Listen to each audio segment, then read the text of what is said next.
ಸ್ನೇಹಿತರೆ, ಓಂ ಶ್ರೀ ವೈಭವಲಕ್ಷ್ಮಿ ಅನ್ನೋ ಒಂದು ಚಾನಲ್ಗೆ ಲೈಕ್ ಕೊಟ್ಟು ಚಾನಲ್ ಸಬ್ಸ್ಕ್ರೈಬ್ ಮಾಡಿ. ಓಕೆನಾ ಸ್ನೇಹಿತರೆ? ಇಷ್ಟು ದಿನ ನಾನು ನಿಮಗೆ ದೇವ್ರ ಬಗ್ಗೆ ಎಲ್ಲ ಹೇಳಿದ್ದೀನಿ. ಇವತ್ತು ನಾನು ನಮ್ಮ ಕಡೆ ಮಂಗಳೂರು ಕಡೆ ಮಾಡುವಂಥ ಒಂದು ಹಲಸಿನ ಹಣ್ಣಿನ ದೋಸೆ ಬಗ್ಗೆ ಹೇಳ್ತೀನಿ. ನಾವೀಗ ಹಲಸಿನ ಹಣ್ಣು ತೊಗೊಂಡು ಬಂದಿರ್ತೀವಿ, ಜಾಸ್ತಿ ಆಗಿರುತ್ತೆ ಆಯಿತಾ, ಜಾಸ್ತಿ ಕ್ವಾಂಟಿಟಿಯಲ್ಲಿ ಇರುತ್ತೆ ಹಲಸಿನ ಹಣ್ಣು. ಆವಾಗ ನಾವು ಅದನ್ನ ವೇಸ್ಟ್ ಮಾಡೋದು ಬೇಡ. ನೋಡಿ, ನಾನು ಇದು ಫ್ರಿಜ್ಜಲ್ಲಿ ಇಟ್ಟಿದ್ದೆ. ಇದು ಈ ಕಲರ್ ಆಗಿದೆ, ಯಾಕಂದರೆ ಹಲಸಿನ ಹಣ್ಣು ತರಬೇಕಾದ್ರೆ ಒಂದು ಸ್ವಲ್ಪ ಇದಾಗಿತ್ತು ಆಯಿತಾ. ಇದೇನು ಹಾಳಾಗಿಲ್ಲ. ನಾನೀಗ ಇದನ್ನು ರುಬ್ಬಿಟ್ಟು ದೋಸೆ ಹೇಗೆ ಮಾಡೋದಂತ ತೋರಿಸ್ತೀನಿ ನಿಮಗೆ. ಇದು ಬೇಗ ಆಗುತ್ತೆ, ಒಂದು 1/4 ಗಂಟೆಯಲ್ಲೆಲ್ಲ ನಿಮಗೆ ಪ್ರಿಪೇರ್ ಆಗುತ್ತೆ. ಸರಿನಾ? ಇದು ಸಾಧಾರಣ ನಾನು ಫ್ರಿಜ್ಜಲ್ಲಿಟ್ಟು ಒಂದು 20 ಡೇಸ್ ಆಗಿದೆ. ಯಾವಾಗಲೂ ನಾವು ಹಲಸಿನ ಹಣ್ಣು ಜಾಸ್ತಿ ತಂದಾಗ ನೀವು ಅದನ್ನು ಒಂದು ಏರ್ ಕಂಟೈನರ್ ಡಬ್ಬ ಬರುತ್ತೆ ನೋಡಿ, ಇದು ನಂದು ಟಪ್ಪರ್ವೇರ್ ಡಬ್ಬಕ್ಕೆ ನಾನು ಹಾಕಿಟ್ಟಿದ್ದೆ ಆಯಿತಾ. ಒಂದು 20 ಡೇಸ್ ಆಗಿದೆ, ಅದು ಹಾಳಾಗಲ್ಲ. ಜಾಸ್ತಿ ತಂದೆ ನಾನು ಹೇಳ್ತಾರೆ ಫ್ರಿಜ್ಜಲ್ಲಿ ಇಟ್ಟಿದ್ದು ಜಾಸ್ತಿ ದಿನ ತಿನ್ನಬಾರ್ದಂತ. ಆದರೆ ಎಂತ ಗೊತ್ತುಂಟು, ನಮಗೆ ಹಲಸಿನ ಹಣ್ಣು ತಿನ್ನಬೇಕಂತ ಆಸೆ ಆಗುತ್ತೆ, ಆವಾಗ ಹಲಸಿನ ಹಣ್ಣು ಇರಲ್ಲ. ನೀವು 1 ತಿಂಗಳಿಟ್ರೂ ಏನೂ ಆಗೋಲ್ಲ. ನಾನೀಗ ಸಾಧಾರಣ ಒಂದು 20 ಡೇಸ್ ಆಗಿದೆ. ಇದರಲ್ಲಿ ಒಂದು 10 ಸೊಳೆ ಇರ್ಬೋದು ಅಷ್ಟೇ. ನಾನು ಅದನ್ನು ಚಿಕ್ಕ ಚಿಕ್ಕ ಪೀಸ್ ಮಾಡ್ಕೊಂಡಿದ್ದೀನಿ ಆಯಿತಾ. ಮಿಕ್ಸಿಗೆ ಹಾಕಬೇಕಾದ್ರೆ ನೀವು ಒಂದು ಸ್ವಲ್ಪ ಈ ಥರ ಮಾಡ್ಕೊಂಡು ಹಾಕಬೇಕಂದ್ರೆ ಮಿಕ್ಸಿಯಲ್ಲಿ ಅದೇ ನುಣ್ಣಗಾಗಲ್ಲ. ಹಾಗಾಗಿ ಈ ಥರ ಮಾಡಿಬಿಟ್ಟು ನೋಡಿ, ಈ ಕೈಯಲ್ಲಿ ಹಿಂಗೆ ಮಾಡಿಬಿಟ್ಟು ಹಾಕಿ ಆಯಿತಾ. ನಾನು ನುಣ್ಣಗೆ ಮಾಡ್ಕೊಂಡಿದ್ದೀನಿ, ಹಾಕ್ತೀನಿ ಹಲಸಿನ ಹಣ್ಣನ್ನೆಲ್ಲ ಆಯಿತಾ. ಒಂದು 10 and 15 ಹಲಸಿನ ಹಣ್ಣಿನ ಸೊಳೆ ಇರ್ಬೋದು ಆಯಿತಾ. ಅದರಲ್ಲಿ ಅಷ್ಟು ಹಾಕಿಬಿಟ್ಟು ನಮಗೆ ಸ್ವಲ್ಪ ನೋಡಿ, ಇದರಲ್ಲಿ ನಾನು 1/4 ಕಪ್ ಕಾಯಿ ಹಾಕ್ತಾಯಿದ್ದೀನಿ. 1/4 ಕಪ್ಪು ಕಾಯಿ ಜಾಸ್ತಿ ಹಾಕಿದ್ರೆ ಅದು ದೋಸೆ ಬರಲ್ಲ ಆಯಿತಾ. ನಮ್ಮ ಕಡೆ ಹೇಳ್ತೀವಿ ನಾವು ಎಳ್ಕಲ್ಲ ಅಂತ ಹೇಳ್ತೀವಿ, ಅಂದರೆ ತೆಗಿಯೋಕ್ಕೆ ಬರಲ್ಲ ದೋಸೆ ಅಂತ ಹೇಳಿಬಿಟ್ಟು. ನನಗೆ ಸ್ವೀಟ್ ಇಷ್ಟ, ಹಾಗಾಗಿ ನಾನು ಇದು ನಿಮಗೆ ಹಲಸಿನ ಹಣ್ಣು ದೋಸೆ ಒಬ್ಬಟ್ಟಿನ ಥರ ಆಗುತ್ತೆ ನೀವು ಮಾಡಿದಾಗ. ನಾನು ಮಾಡಿ ತೋರಿಸ್ತೀನಿ ನಿಮಗೆ ಆಯಿತಾ. ನಾನು ಎಂತ ಮಾಡಿದ್ದೀನಿ, ಅರ್ಧ ಕಪ್ಪು ಬೆಲ್ಲ ಹಾಕ್ತೀನಿ. ಅದಕ್ಕೆ ಹಲಸಿನ ಹಣ್ಣು ಸ್ವಲ್ಪ ಸ್ವೀಟ್ ಇರೋದು, ಜಾಸ್ತಿ ಸ್ವೀಟ್ ಇಲ್ಲ, ಅದಕ್ಕೆ ಅರ್ಧ ಕಪ್ ಬೆಲ್ಲ ಹಾಕ್ತೀನಿ. ಸರಿನಾ? ಎಲ್ಲ ಹಾಕ್ಕೊಂಡು ರುಬ್ಬು ತರ್ತೀನಿ. ನೋಡಿ ಸ್ನೇಹಿತರೆ, ನಾನು ಹಲಸಿನ ಹಣ್ಣು ಕಾಯಿ ಮತ್ತು ಬೆಲ್ಲ ಹಾಕಿ ನೋಡಿ ನುಣ್ಣಗೆ ರುಬ್ಕೊಂಡಿದ್ದೀನಿ. ಸರಿನಾ? ನೋಡಿ, ಇದನ್ನು ನಾನು ಇದಕ್ಕೆ ಹಾಕ್ತೀನಿ. ಇದು ಹಲಸಿನ ಹಣ್ಣು ಬೆಲ್ಲ ಕಾಯಿ ಸರಿನಾ, ಇಷ್ಟೇ ಹಾಕಿ ರುಬ್ಕೊಂಡಿದ್ದು.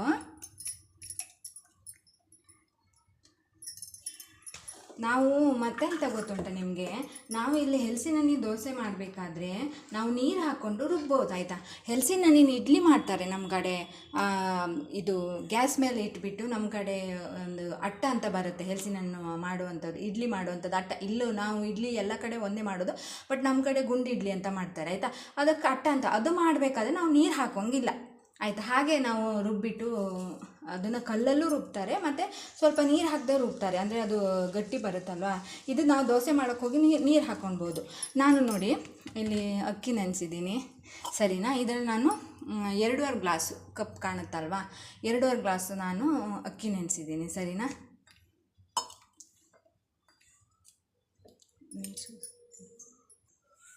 ಸ್ನೇಹಿತರೆ, ನಾನಿಲ್ಲಿ ಇದರಲ್ಲಿ 2.5 ಕಪ್ ಆಗುವಷ್ಟು ಅಕ್ಕಿ ತೊಗೊಂಡಿದ್ದೀನಿ. ಸರಿನಾ? ಹಲಸಿನ ಹಣ್ಣು ರುಬ್ಬಿಟ್ಟು ಇದಕ್ಕೆ ಹಾಕ್ಕೊಂಡಿದ್ದೀನಿ. ಇವಾಗ ರುಚಿಗೆ ತಕ್ಕಷ್ಟು ಸ್ವಲ್ಪ ಉಪ್ಪು ಹಾಕ್ಕೊಳ್ಳೋಣ. ಮತ್ತೆ ಬೇಕಾದರೆ ನೀವು ಉಪ್ಪು ಹಾಕೋಬೋದು ಆಯಿತಾ. ನಾನೀಗ ಸ್ವಲ್ಪ ಹಾಕ್ತೀನಿ ಉಪ್ಪನ್ನ. ಸರಿನಾ? ರುಬ್ಕೊಂಡು ಬರ್ತೀನಿ. ಸರಿನಾ? ನೋಡಿ ಸ್ನೇಹಿತರೆ, ನಾನು ಅಕ್ಕಿನ ನುಣ್ಣಗೆ ರುಬ್ಕೊಂಡು ಬಂದಿದ್ದೀನಿ. ಸರಿನಾ? ಅಕ್ಕಿನ ನಾನು ಒಂದು 5 ಗಂಟೆ ನೆನೆಸಿದ್ದೀನಿ ಆಯಿತಾ. ನೋಡಿ, ಇಲ್ಲಿ ಹಲಸಿನ ಹಣ್ಣು, ಅದಕ್ಕೆ ನಾನು ಕಾಯಿ ಬೆಲ್ಲ ಹಾಕಿ ರುಬ್ಬಿರೋದು ಅಷ್ಟೇ, ಮತ್ತು ಇನ್ನೇನು ಹಾಕಿಲ್ಲ ಆಯಿತಾ. ಇದಕ್ಕೀಗ ನಾನು ಆವಾಗ ತೋರಿಸಿದ್ದೆ 2.5 ಕಪ್ ಅಕ್ಕಿ ಅಂತ ಹೇಳಿ ನುಣ್ಣಗೆ ರುಬ್ಕೊಂಡಿದ್ದೀನಿ. 5 ಅವರ್ ನೀವು ನೆನೆಸಿದರೆ ಅಕ್ಕಿ ತುಂಬ ಸ್ಮೂತ್ ಆಗುತ್ತಲ್ವಾ. ನೋಡಿ, ನಾನು ಇದಕ್ಕೆ ಸ್ವಲ್ಪ ನೀರು ಹಾಕ್ಕೊಂಡು ಕಡ್ದಿದ್ದೀನಿ ಆಯಿತಾ. ನೀರು ಹಾಕ್ಕೊಂಡು ಕಡಿದ್ರೆ ನಿಮಗೆ ದೋಸೆಗೆ ಏನು ಪರವಾಗಿಲ್ಲ. ನಾವು ಇಡ್ಲಿ ಎಲ್ಲ ಮಾಡ್ತೀವಂದರೆ ನೀರು ಹಾಕಬಾರ್ದು ಆಯಿತಾ. ನಾನೀಗ ದೋಸೆ ಹಿಟ್ಟಿನ ಥರನೇ ಇದನ್ನು ತೆಳ್ಳಗೆ ಮಾಡ್ತೀನಿ. ಮತ್ತು ನಿಮಗೆ ಎಂತ ಗೊತ್ತುಂಟ, ಇದನ್ನು ಬಿಸಿ ಹೊಯ್ದುಬಿಟ್ಟು ಅದಕ್ಕೆ ತುಪ್ಪ ಹಾಕ್ಕೊಂಡು ತಿನ್ಬೇಕ್ರಿ. ನಾವು ಹೋಳ್ಗೆ ತಿನ್ನಲ್ವ ನೀವು, ನಮಗೆಲ್ಲ ಹೋಳ್ಗೆ ಮಾಡೋಕ್ಕೆ ಬರಲ್ಲ ಆಯಿತಾ. ಇಲ್ಲಿ ತುಮಕೂರು ಬೆಂಗಳೂರು ಕಡೆ ಎಷ್ಟು ಚೆನ್ನಾಗಿ ಒಬ್ಬಟ್ಟು ಮಾಡ್ತಾರೆ, ನಮಗೆ ಎಷ್ಟು ಚೆನ್ನಾಗಿ ಒಬ್ಬಟ್ಟು ಮಾಡೋಕ್ಕೆ ಬರಲ್ಲ. ಹಾಗಾಗಿ ನಾವು ಇದನ್ನು ಒಬ್ಬಟ್ಟಿನ ರೀತಿ ಸವಿತೀವಿ. ಸರಿನಾ? ನೀರು ಹಾಕ್ಕೊಂಡಿದ್ದೀನಿ. ಈಗ ನೋಡಿ, ನಾನೆಲ್ಲ ಮಿಕ್ಸ್ ಮಾಡ್ತಾಯಿದ್ದೀನಿ. ಬೇಗ ಆಗುತ್ತೆ ನಿಮಗೆ ಹಲಸಿನ ಹಣ್ಣು ದೋಸೆ. ಹಲಸಿನ ಹಣ್ಣು ಜಾಸ್ತಿ ತಂದರೆ ವೇಸ್ಟ್ ಮಾಡೋಕ್ಕೆ ಹೋಗಬೇಡಿ. ಅದನ್ನು ಫ್ರಿಜ್ಜಲ್ಲಿ ಏರ್ ಕಂಟೈನರ್ ಡಬ್ಬಕ್ಕೆ ಹಾಕಿ ಇಟ್ಕೊಳ್ಳಿ ಆಯಿತಾ. ಡೀಪ್ ಫ್ರೀಜರಲ್ಲಿ ಇಡಬೇಕು. ಮೇಲ್ಗಡೆ ನಿಮ್ಮದು ಡೀಪ್ ಫ್ರೀಜರ್ ಇರುತ್ತಲ್ವ, ಅದರಲ್ಲಿ ಇಡಬೇಕು. ನೀವು 10 ದಿನ ಅಲ್ಲ 20 ದಿನ ಇಡಿ, 25 ದಿನ ಇಡಿ, 1 ತಿಂಗಳು ಇಡಿ, ಏನೂ ಆಗಲ್ಲ. ಸರಿನಾ? ನನಗೂ ಸಹ ಗೊತ್ತಿರಲಿಲ್ಲ, ನನ್ನ ಫ್ರೆಂಡೇ ಹೇಳಿದ್ಲು, ನೀನು ಡೀಪ್ ಫ್ರೀಜರಲ್ಲಿ ಏರ್ ಕಂಟೈನರ್ ಡಬ್ಬಕ್ಕೆ ಹಾಕಿ ಇಡು. ಆವಾಗೆಲ್ಲ ನಾವು ಇದು ನನ್ನ ಹತ್ರ ಇರೋ ಡಬ್ಬ ಅದು ಟಪ್ಪರ್ವೇರ್ ಡಬ್ಬ ಆಯಿತಾ, ಅದು ಆವಾಗೆಲ್ಲ 10 ಇಯರ್ಸ್ ಬ್ಯಾಕ್ ಇದ್ದದು ಡಬ್ಬ. ನಾನು ಅದಕ್ಕೆ ಹಾಕಿಡು, ನನ್ನದು ಡಬ್ಬ ಇರೋಕ್ಕೋಗಿ. ಇಲ್ಲಿ ನೀವು ಯಾವ ಡಬ್ಬಕ್ಕಾದ್ರೂ ಹಾಕಿಡಿ. ಮತ್ತು ನೀವು ಒಂದು ಸತಿ ಹೊರಗಡೆ ತೆಗೆದು ಮುತ್ತಲೆಲ್ಲ ತೆಗೆದು ಮತ್ತೆ ಒಳಗೆ ಇಡೋಕೋದು ಅದು ಹಾಳಾಗತ್ತೆ. ಅದಕ್ಕೆ ಗಾಳಿ ಹೋಗಬಾರ್ದು ಆಯಿತಾ, ಏರ್ ಹೋಗಬಾರ್ದು. ಹಂಗಾಗಿ ನಾವು ಏರ್ ಕಂಟೈನರ್ ಡಬ್ಬಕ್ಕೆ ಹಾಕಿ ಇಡೋದು. ನೋಡಿ ದೋಸೆ ಹಿಟ್ಟಿನ ಅದಕ್ಕೆ ನಾನು ಮಾಡ್ಕೊಂಡಿದ್ದೀನಿ. ಸರಿನಾ? ಬೇಕಾದರೆ ಇಲ್ಲೊಂದು 10 ನಿಮಿಷ ನಾವು ಬಿಡೋಣ. 10 ನಿಮಿಷನೂ ಬಿಡಬೇಕಂತಿಲ್ಲ. ನಮ್ಮ ಕಡೆ ಏನು ಮಾಡ್ತಾರೆ, ಇದನ್ನು ಇಡ್ಲಿ ಮಾಡುವಾಗ ಇನ್ನೂ ದಪ್ಪಕ್ಕೆ ರುಬ್ಕೊತಾರೆ, ನೀರು ಹಾಕಲ್ಲ, ಹಾಗೆ ರುಬ್ಕೊಂಡು ಅದನ್ನು ಬಾಳೆ ಎಲೆ ಮೇಲೆ ಅಟ್ಟ ಇಟ್ಬಿಟ್ಟು, ಅಟ್ಟದ ಮೇಲೆ ಬಾಳೆ ಎಲೆ ಅಟ್ಟದೊಳಗಡೆ ಒಂದು ಇಡ್ಲಿ ಅಟ್ಟಕ್ಕೆ ಇಡೋದು ಬರುತ್ತೆ ನೋಡಿ, ಅದು ಇಟ್ಬಿಟ್ಟು ಅದ್ರ ಮೇಲೆ ಬಾಳೆ ಎಲೆ ಇಟ್ಬಿಟ್ಟು ಈ ಕಡ್ದಿರೋ ಬಂದನ ನಾವು ಇದು ನಮ್ಮ ಕಡೆ ಗಿಣಲ್ ಅಂತೀವಿ, ಒಂದು ವಾಟಿ ಥರ ಬರುತ್ತೆ, ಅದಕ್ಕೆ ಹಾಕಿ ಇಡ್ತೀವಿ. ಸರಿನಾ? ಅದು ಇದೀಗ ನಂಗೆ ಹಂಗೆ ಇಡೋಕ್ಕಾಗಲ್ಲ, ಯಾಕಂದರೆ ನಾನು ಈ ದೋಸೆ ಹಿಟ್ಟಿಗೆ ರುಬ್ಕೊಂಡಿರೋದಲ್ವ, ಹಾಗಾಗಿ ಅದು ಮಾಡೋಕೆ. ಇದು ದೋಸೆ ಎಷ್ಟು ಚೆನ್ನಾಗಾಗುತ್ತೆ ನಾನು ಮಾಡಿ ತೋರಿಸ್ತೀನಿ. ಸರಿನಾ? ಒಂದು 1/4 ಗಂಟೆ ನಾನು ಹಾಗೆ ಇಡ್ತೀನಿ. ಓಕೆನಾ ಸ್ನೇಹಿತರೆ? ನಾನು ನಿಮಗೆ 1/4 ಗಂಟೆ ಬಿಡೋಣ ಅಂತ ಹೇಳಿದ್ದೀನಿ. ಆದರೆ ಎಂತ ಗೊತ್ತುಂಟ, ನಾನು ಒಂದು ದೋಸೆ ಹೊಯ್ದು ನೋಡಿದೆ, ಯಾಕಂದರೆ ನಾನು ಮಾಡಿದ ತಕ್ಷಣ ಯಾವತ್ತೂ ಹೊಯ್ದಿಲ್ಲ ಆಯಿತಾ. ಒಂದು 10 ನಿಮಿಷ ಬಿಟ್ಟು ನಾನು ಮಾಡ್ತಿದ್ದೆ, ದೋಸೆ ಬರ್ತಿತ್ತು. ಹಾಗಾಗಿ ಬರುತ್ತೋ ಇಲ್ಲೋ ಅನ್ನೋ ಕಾರಣಕ್ಕೆ ನಾನು 1/4 ಗಂಟೆ ಬಿಡೋಣ ಅಂತ ಹೇಳಿದ್ದು. ಆದರೆ 1/4 ಗಂಟೆ ಏನು ಬಿಡೋದು ಬೇಡ, ನೀವು ತಕ್ಷಣ ಹುಯ್ದುಬಿಡಿ, ದೋಸೆ ಬರುತ್ತೆ ಆಯಿತಾ. ನೋಡಿ ಹಿಟ್ಟು ಈ ಥರ, ಇಲ್ಲಿ ನೀವು ದೋಸೆ ಹಿಟ್ಟು ಯಾವ ದೋಸೆಗೆ, ಎಲ್ಲ ದೋಸೆಗೆ ನಿಮ್ಗೆ ಗೊತ್ತು, ಉದ್ದಿನ ದೋಸೆ ಮತ್ತು ನಮ್ಮ ಕಡೆ ನಾವು ಮೆಂತ್ಯ ದೋಸೆ ಮಾಡ್ತೀವಿ, ಅದಕ್ಕೆ ಎಲ್ಲ ಈ ಥರ ನೀರು ದೋಸೆ ಎಲ್ಲ ಈ ಥರ ನೋಡಿ ಇಷ್ಟು ಫುಲ್ಲಿಗೆ. ನಮ್ಮ ಕಡೆ ನಾವು ಎಂತ ಮಾಡ್ತೀವಿ ಗೊತ್ತುಂಟು ಸ್ನೇಹಿತರೆ, ನಾವು ಇದೇ ಹಂಚಲ್ಲಿ ಎಲ್ಲ ದೋಸೆ ಮಾಡೋದು. ನೀರು ದೋಸೆ ಮಾಡೋದು ಇದರಲ್ಲೇ, ಉದ್ದಿನ ದೋಸೆ ಮಾಡೋದು ಇದರಲ್ಲೇ, ಮೆಂತ್ಯ ದೋಸೆ ಮಾಡೋದು ಇದರಲ್ಲೇ. ಇದು ನಮಗೆ ಇದನ್ನೇ ಉಪಯೋಗಿಸಿ ಅಭ್ಯಾಸ. ಹಾಗಾಗಿ ನಾನು ಎಲ್ಲ ದೋಸೆ ಇದರಲ್ಲೇ ಮಾಡೋದು. ನಾನ್ ಸ್ಟಿಕ್ ತವ ನಾನು ಚಪಾತಿಗೆ ಮಾತ್ರ ಉಪಯೋಗಿಸೋದು. ನಮ್ಮ ಕಡೆ ಇದರಲ್ಲೇ ಮಾಡೋದು ದೋಸೆ ಎಲ್ಲ ಆಯಿತಾ. ಹಾಗಾಗಿ ನೀವು ಬಿಸಿ ಬಿಸಿ ದೋಸೆನ ತುಪ್ಪ ಹಾಕ್ಕೊಂಡು ತಿನ್ನಬೇಕು.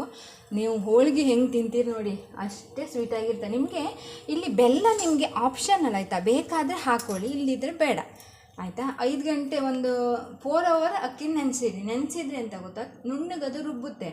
ಹಂಗಾಗಿ ನಾನು ಯಾವಾಗಲೂ ನನಗೆ ದೋಸೆ ಬೇಕಂದಾಗೆಲ್ಲ ದೋಸೆ ಮಾಡಿ ತಿಂತೀನಿ. ಹಲಸಿನಹಣ್ಣಿನ ದೋಸೆ ತುಂಬ ಚೆನ್ನಾಗಾಗುತ್ತೆ. ನೋಡಿ ನೋಡಿ ನೋಡಿ ದೋಸೆ ಬಂತು. ನಾನು ಬರಲ್ಲ ಅಂದ್ಕೊಂಡಿದ್ದೀನಿ, 1/4 ಗಂಟೆ ಬಿಡಬೇಕು ಅಂದ್ಕೊಂಡಿದ್ದೀನಿ, ಆದರೆ ದೋಸೆ ಬಂತು. ತುಂಬ ಚೆನ್ನಾಗಾಗುತ್ತೆ ದೋಸೆ. ಒಂದು ಹೊಯ್ದಿದ್ದೀನಿ, ಇನ್ನೂ ಒಂದು ಹೊಯ್ದು ತೋರಿಸ್ತೀನಿ ಆಯಿತಾ ನಿಮಗೆ. ಸ್ನೇಹಿತರೆ, ಇಲ್ಲೆಲ್ಲ ಇಟ್ಟಿದ್ದೀನಿ ನಾನು ಡೆಕೋರೇಷನ್ ಐಟಮ್ ಆಯಿತಾ. ಇದೆಲ್ಲ ನಾನೇ ನನ್ನ ಫ್ರೀ ಟೈಮಲ್ಲಿ ಮಾಡಿರೋದು ಸ್ನೇಹಿತರೆ. ಹಾಗೆ ನಿಮ್ಮ ಮನೆಯಲ್ಲಿ ನಿಮ್ಮ ಕೆಲಸ ಆದಮೇಲೆ ನಾವು ಫೋನ್ ನೋಡೋಕ್ಕಿಂತ ಈ ಥರ ಐಟಮ್ ಮಾಡಿ ಇಟ್ಟಾಗ ಖುಷಿ ಆಗುತ್ತೆ ನಮಗೆ. ಹಾಗಾಗಿ ನಾನು ಈ ಥರ ಐಟಮ್ ಮಾಡಿದ್ದು ನಾನು ಒಂದು ಶೇರ್ ಮಾಡಿರೋದು ಲೈವ್ ನಿಮಗೆ ಹಾಕಿದ್ದೀನಿ ಆಯಿತಾ.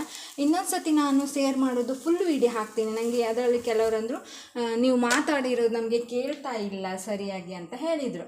ಹಾಗಾಗಿ ಇನ್ನೊಂದರಲ್ಲಿ ನಾನು ಫುಲ್ ವೀಡಿಯೋ ಮಾಡಿ ಹಾಕ್ತೀನಿ. ಈ ಥರದ ಐಟಮ್ ನೀವು ಮನೇಲಿ ಮಾಡಿ ಫ್ರೀ ಟೈಮಲ್ಲಿ ಇದ್ದಾಗ ಮಾಡಿ ಸ್ನೇಹಿತರೆ, ಸರಿನಾ. ಮತ್ತು ನಾನು ಈ ಬ್ರಷ್ ಹಾಕಿದ್ದೀನಿ, ಇದೇನು ಆಗಲ್ಲ ಆಯಿತಾ. ನಾನು ಸಾಧಾರಣ ಇದು ತುಂಬ ವರ್ಷದಿಂದ ಯೂಸ್ ಮಾಡ್ತಾ ಇದ್ದೀನಿ, ಅದೇನು ಆಗಲ್ಲ ಆಯಿತಾ. ಸ್ನೇಹಿತರೆ, ಒಂದು ಲೈಕ್ ಕೊಡಿ. ನಾವು ತುಂಬ ಕಷ್ಟಪಟ್ಟು ವೀಡಿಯೋ ಮಾಡಿರ್ತೀವಿ ಆಯಿತಾ. ನಾವು ಆ ಥರ ಮಾಡಿದಾಗ ನೀವು ಒಂದು ಲೈಕ್ ಕೊಟ್ಟರೆ ನಮಗೆ ಇಷ್ಟ ಆಗುತ್ತೆ ಸ್ನೇಹಿತರೆ, ತುಂಬ ಖುಷಿ ಆಗುತ್ತೆ. ಯಾಕಂದರೆ ಯೂಟ್ಯೂಬ್ ಅನ್ನೋ ಒಂದು ಚಾನಲಲ್ಲಿ ನಾವು ನಮ್ಮದೇ ಒಂದು ಚಾನಲ್ ಮಾಡಿ ಅದರಲ್ಲಿ ನಮ್ಮದೇ ಒಂದು ವೀಡಿಯೋ ಮಾಡಿ ಹಾಕೋದಂದರೆ ತುಂಬ ಕಷ್ಟ ಇರುತ್ತೆ. ನಾವು ಅಂದ್ಕೊತೀವಿ ಯೂಟ್ಯೂಬಲ್ಲಿ ವೀಡಿಯೋ ಹಾಕೋದು ಸುಲಭ, ನಾವು ಲೈವ್ ವೀಡಿಯೋ ಮಾಡಿ ಹಾಕೋದು ಸ್ವಲ್ಪ ಈಸಿ ಆಗುತ್ತೆ. ಆದರೆ ನಾವು ಎಡಿಟೆಲ್ಲ ಮಾಡಿ ಹಾಕೋದಿದೆ ನೋಡಿ, ಅದು ತುಂಬ ತಲೆ ಬಿಸಿ ಕೆಲಸ ಅದು ಆಯಿತಾ. ಒಂಚೂರು ನಾವು ಎಡಿಟ್ ಮಾಡುವಾಗ ಏನಾದರೂ ಹೆಚ್ಚು ಕಡಿಮೆ ಆದರೆ ನಾವು ಮಾಡಿರೋ ವೀಡಿಯೋ ಎಲ್ಲ ಅಲ್ಲಿ ಇದಾಗಿಬಿಡುತ್ತೆ. ಹಾಗಾಗಿ ಯೂಟ್ಯೂಬಲ್ಲಿ ಒಳ್ಳೊಳ್ಳೆ ವಿಚಾರ ಶೇರ್ ಮಾಡ್ಕೊಂಡವರಿಗೆ ನಾನು ಎಲ್ಲರಿಗೂ ವೀಡಿಯೋ ಮಾಡಿ ಹಾಕಿದವರಿಗೆ ಧನ್ಯವಾದ ಹೇಳ್ತೀನಿ. ಯಾಕಂದರೆ ವೀಡಿಯೋ ಮಾಡಿದಾಗ ನನಗೆ ಒಂದೊಂದು ವೀಡಿಯೋ ಮಾಡಿದಾಗ ನಾನು ಈಗಾಗಲೇ ಒಂದು 12 ವೀಡಿಯೋ ಹಾಕಿದ್ದೀನಿ. ಒಂದೊಂದು ವೀಡಿಯೋ ಮಾಡಿದಾಗಲೂ ಒಂದೊಂದು ಅನುಭವ ಆಗುತ್ತೆ. ಹೇಗಂದರೆ ನಮಗೆ ಸ್ಪೀಚ್ ಮಾಡೋಕ್ಕೆ ಫಸ್ಟಿಗೆ ಬರಲ್ಲ ಆಯಿತಾ, ಯಾವ ಥರ ನಾವು ಮಾತಾಡೋದು ಅನ್ನೋದು ನಮ್ಗೆ ಬರಲ್ಲ. ಹೋಗ್ತಾ ಹೋಗ್ತಾ ನಮ್ಮ ಲ್ಯಾಂಗ್ವೇಜ್ ಇಂಪ್ರೂವ್ ಆಗುತ್ತೆ. ನಾವು ಮಾತಾಡೋ ಭಾಷೆ ಇರುತ್ತಲ್ಲ ಅದು ತುಂಬ ನಾವು ಇಂಪ್ರೂವ್ ಮಾಡ್ಕೊತೀವಿ. ಹಾಗೆ ನನಗೆಲ್ಲ ಕೆಲವೊಂದು ವಿಚಾರ ತಿಳಿತಾ ಹೋಗುತ್ತೆ. ನನಗೆ ಯೂಟ್ಯೂಬಲ್ಲಿ ಹೇಗೆ ನಾವೊಂದು ವಿಡಿಯೋ ಮಾಡಿ ಹಾಕೋದು ಎಂಥದ್ದು ಗೊತ್ತಿಲ್ಲ. ನಾನು ಇವತ್ತು ನನಗೆ ಪ್ರೇರೇಪಣೆ ಅಂದರೆ ನನ್ನ ಮಗ, ನನ್ನ ಮತ್ತೆ ಗಂಡ ಮತ್ತು ನನ್ನ ಸ್ನೇಹಿತರು ನನಗೆ ಹೇಳಿರೋದು ಆಯಿತಾ. ನಮ್ಮ ಮನೆಯವ್ರ ಹತ್ರ ನಾನು ಹೇಳಿದೆ, ನಾನು ಮಾಡುವಂಥ ವೈಭವಲಕ್ಷ್ಮಿ ನಾನು ಶೇರ್ ಮಾಡ್ಕೊತೀನಿ ಎಲ್ಲರ ಜೊತೆ, ಎಲ್ಲರಿಗೂ ಒಳ್ಳೆಯದಾಗಲಿ.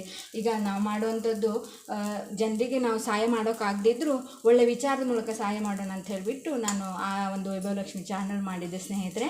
ಹಾಗಾಗಿ ಅದರಲ್ಲಿ ವೈಭವಲಕ್ಷ್ಮಿ ಹೇಗೆ ಮಾಡೋಂತೆಲ್ಲ ಹಾಕಿದ್ದೀನಿ ನೋಡಿ. ನನಗೆ 2 ದೋಸೆ ಮಾಡಿದ್ದೀನಿ ನೋಡಿ. ಇದಕ್ಕೆ ನಾನು ತುಪ್ಪ ಹಾಕ್ತೀನಿ. ಬಿಸಿ ಬಿಸಿ ದೋಸೆ ತಿನ್ನಬೇಕು ಸ್ನೇಹಿತರೆ, ಎಷ್ಟು ಚೆನ್ನಾಗಿರುತ್ತೆ. ನಿಮಗೆ ಹೇಳಿಸಿ ನಾನು ಈ ದೋಸೆ ಮಾಡೋದು ನನ್ನ ಫ್ರೆಂಡ್ ಹೇಳಿದರು, ಒಂದು ವೀಡಿಯೋ ಮಾಡಿ ಹಾಕಂತ ಹೇಳಿದೆ ಆಯಿತಾ. ಹಾಗಾಗಿ ನಾನು ಫಸ್ಟು ಫುಡ್ ಐಟಮ್ ಮಾಡಿರೋದು ಇದು, ಓಕೆನಾ. ಚೆನ್ನಾಗಿರುತ್ತೆ, ನೀವು ತಿಂದು ನೋಡಿ.